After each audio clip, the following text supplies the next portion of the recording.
وإذا قيل انشزوا فانشزوا يرفع الله الذين آمنوا منكم والذين أوتوا العلم درجات والله بما تعملون خبير. Ada akad sirka mudharabah. Kemudian ada dimasukkan modalnya. Kemudian modal itu dipakai untuk membuat fasilitas kantor, meja kantor apa segala macam. Kemudian ada juga beberapa kebutuhan untuk pegawainya. Maka disepakatilah hal tersebut. Kemudian taruhlah modalnya itu sekitar kurang lebih 200 lah, 200 juta. Kemudian di perjanjian akadnya itu bagi hasilnya, jadi bagi hasilnya, misalnya ada keuntungan, itu diperhitungkan dulu modalnya. Modalnya itu diperhitungkan dulu, artinya dikembalikan.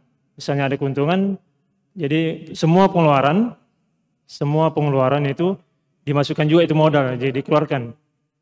Jadi dikembalikan kepada pemodal. Kemudian yang semua tanya, apakah akad ini sahih, artinya benar hukumnya. Kemudian yang kedua, bagi hasilnya itu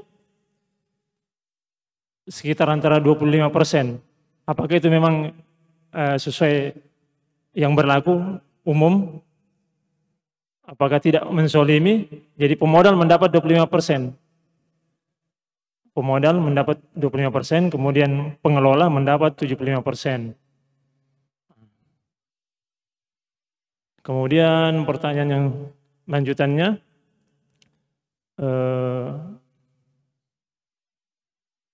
bagaimana dengan modal tersebut Ustaz? Yang tadi itu terhadap zakat mal. Apa masih tetap dikenakan itu?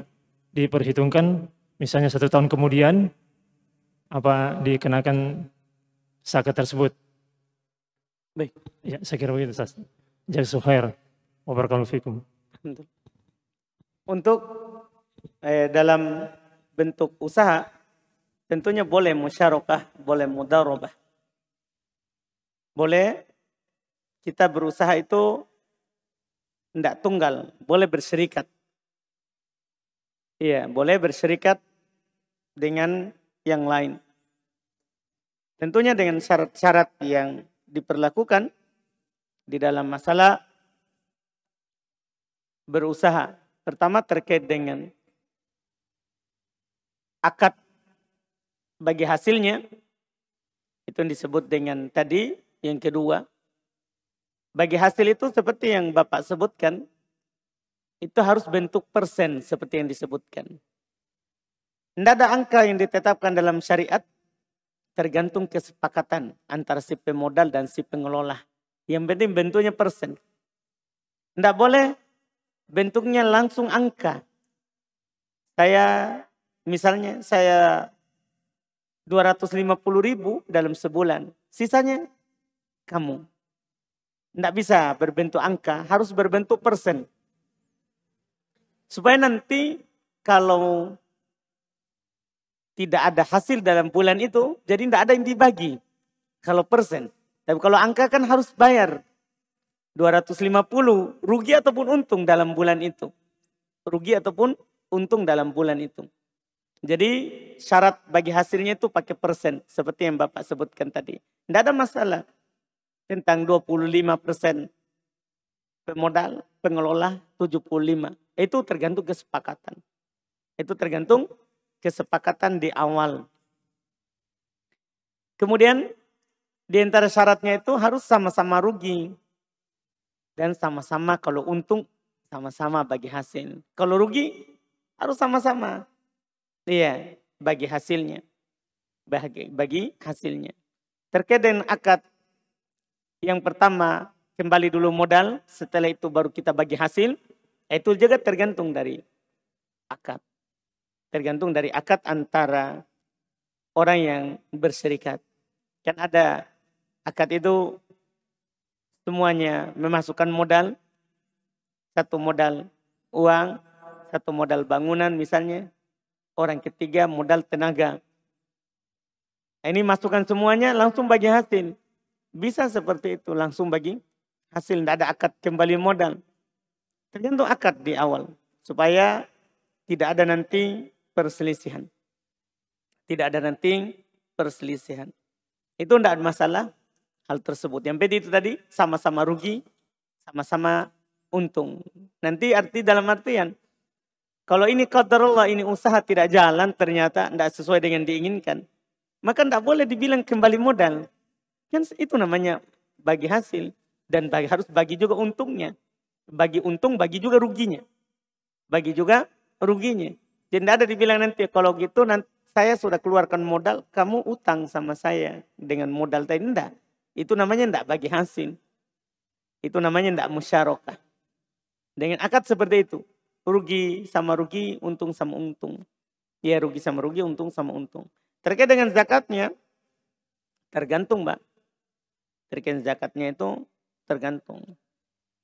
Kalau modalnya itu adalah diputar, diperdagangkan, ya, maka ada zakatnya, masuk dalam zakat perdagangan. Dan zakatnya itu adalah hasilnya sudah bersih. Yang sudah bersih. Itu kalau yang diputar. Tidak masuk dalam hitungan zakat modal yang dikeluarkan untuk alatnya. Sewa rukonya tidak masuk. Atau alatnya tidak masuk.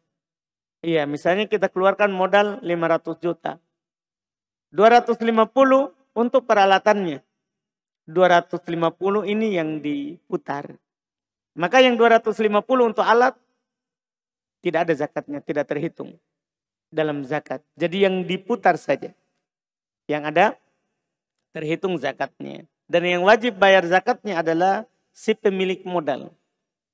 Adalah si pemilik modal. Karena dia yang punya uang itu. Dia yang punya uang. Kita hanya kelola saja. Yang kita punya adalah hasilnya. Yang kita punya adalah hasil baginya. Itu dan ketentuannya tersimpan setahun. Itu modalnya berputar setahun. Misalnya kita mulai Syawal. Datang Ramadan, itu modal ada. Masih ada 250 juta dan sudah bertambah.